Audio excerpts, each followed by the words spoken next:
সবসময় শেখ হাসিনার সাথে চ্যালেঞ্জ করতাম যে আমার ভাই বীরের বেশে আসবে। ইন্নু সাহেব সুস্থ একটা নির্বাচন দিয়েছে, সেই নির্বাচনের মাধ্যমে আমার ভাই প্রধানমন্ত্রী হয়েছে। আমরা পল্টন পার্টি অফিসে আসছি আজকে, ভাইয়া পল্টন পার্টি অফিসে আসবে।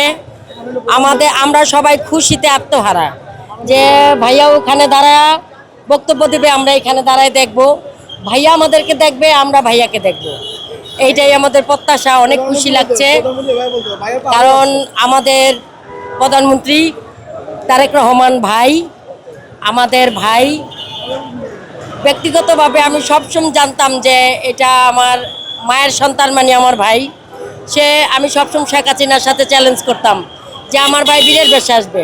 আমার ভাই বীরের বেশে বাংলাদেশে আসছে। ইন্নু সাহেব সুস্থ একটা নির্বাচন দিয়েছে, সেই নির্বাচনের মাধ্যমে আমার ভাই প্রধানমন্ত্রী হয়েছে। এর চাইতে খুশি আর কি আমাদের। প্রথমবারের মতো বলতে আমরা 17 বছর শতবার হাজার বার এই পল্টন ময়দানে আসছি, প্রোগ্রাম করছি। না, সেকেন্ড বার। কিন্তু ভাইয়া যখন প্রথমবার আসছে তখন আমি অসুস্থ ছিলাম, মেডিকেলে ছিলাম, আমি আসতে পারি নাই।